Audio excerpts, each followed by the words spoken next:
എല്ലാവർക്കും നമസ്കാരം. ജോം കിറ്റിൻ്റെ 6ാമത്തെ വീഡിയോയിലേക്ക് ഏവർക്കും സ്വാഗതം.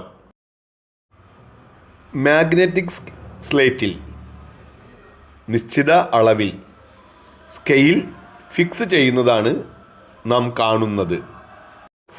സ്കെയിലിൽ നിശ്ചിത അളവുകളിൽ പോയിൻ്റർ ഫിക്സ് ചെയ്യുന്നു. ആദ്യം 0 സെൻറ്റിമീറ്ററിലാണ് പോയിൻ്റർ ഫിക്സ് ചെയ്തിരിക്കുന്നത്. രണ്ടാമത്തെ പോയിൻ്റർ 10ാമത്തെ സെൻറ്റിമീറ്ററിലും മൂന്നാമത്തെ പോയിൻ്റർ 20ാമത്തെ സെൻറ്റിമീറ്ററിലും ഫിക്സ് ചെയ്യുകയാണ്. ഇപ്പോൾ നാം കാണുന്നത് 3 പോയിൻ്ററുകൾ ഫിക്സ് ചെയ്തിരിക്കുന്നതാണ്. 3 പോയിൻ്ററുകൾ ഫിക്സ് ചെയ്തതിന് ശേഷം സ്കെയിൽ മാഗ്നറ്റിക് സ്ലേറ്റിൽ നിന്നും മാറ്റുന്നു. മാഗ്നറ്റിക് സ്ലേറ്റിൽ പോയിൻ്ററുകൾക്ക് മുകളിൽ ബ്രെയിൽ പേപ്പർ ഫിക്സ് ചെയ്യുന്നതാണ് നാം ഇപ്പോൾ കാണുന്നത്. പോയിൻ്ററുകളുടെ കൂർത്ത ഭാഗം കൈവിരലുകൾ കൊണ്ട് സ്പർശിച്ച് കണ്ടെത്തുന്നു.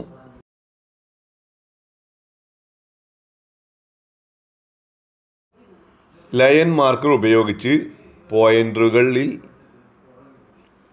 രേഖ വരയ്ക്കുന്നതാണ് നാം കാണുന്നത്.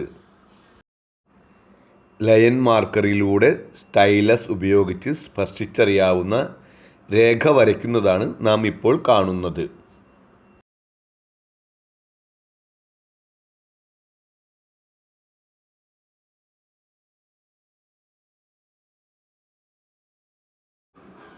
രണ്ടാമത്തെ പോയിന്റിൽ പ്രൊട്രാക്ടർ അല്ലെങ്കിൽ കോൺമാപിനി ഫിക്സ് ചെയ്യുന്നതാണ് നാം കാണുന്നത്.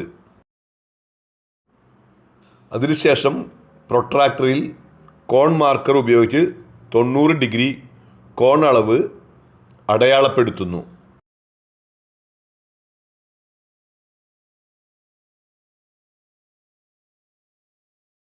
ഇപ്പോൾ നാം കാണുന്നത് ഒരു രേഖയെ മറ്റൊരു രേഖ ഖണ്ഡിക്കുമ്പോൾ ഉണ്ടാകുന്ന ഒരു സ്പർശന ചിത്രമാണ് നാം കാണുന്നത്.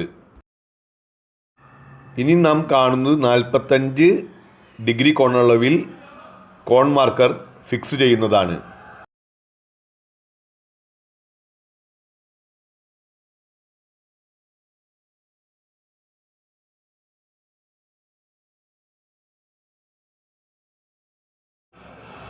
ഇനി നാം 135 ഡിഗ്രിയിൽ കോൺ അളവ് കോൺ മാർക്കർ ഉപയോഗിച്ച് രേഖപ്പെടുത്തുന്നു. ഇപ്പോൾ നാം കാണുന്നത് ഒരു രേഖയെ 2 രേഖകൾ ഗണ്ണിക്കുമ്പോൾ ഉണ്ടാകുന്ന ഒരു സ്പർശന ചിത്രമാണ്.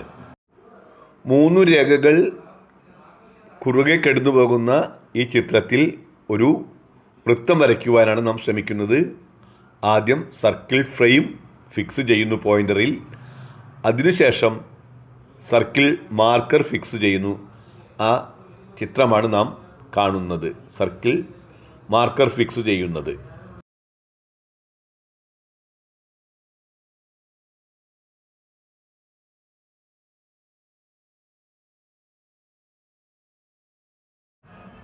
സർക്കിൾ മാർക്കറിൻ്റെ മുകളിൽ സ്റ്റൈലസ് ഉപയോഗിച്ച് സർക്കിൾ വരയ്ക്കുന്നതാണ് നാം ഇപ്പോൾ കണ്ടുകൊണ്ടിരിക്കുന്നത്.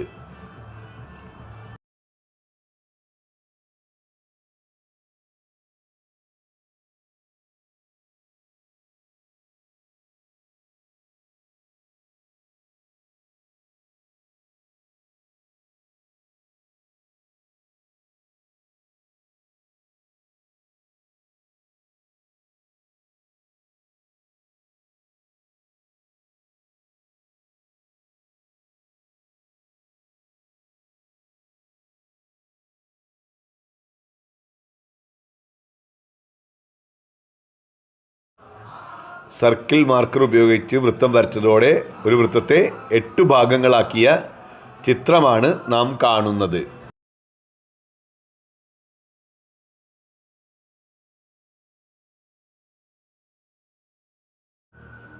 ജോം കിറ്റ് ഉപയോഗിച്ച് ഉണ്ടാക്കിയ ചില സ്പർശന ചിത്രങ്ങളും അവയുടെ പേരുകൾ രേഖപ്പെടുത്തിയിരിക്കുന്ന ചിത്രങ്ങളുമാണ് നിങ്ങൾ ഇപ്പോൾ കണ്ടുകൊണ്ടിരിക്കുന്നത്.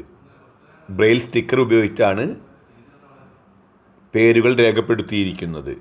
ഈ വീഡിയോ ഇഷ്ടമായാൽ ലൈക്ക് ചെയ്യാനും ഷെയർ ചെയ്യാനും കമൻറ്റ് ചെയ്യുവാനും മറക്കരുതേ. നമസ്കാരം.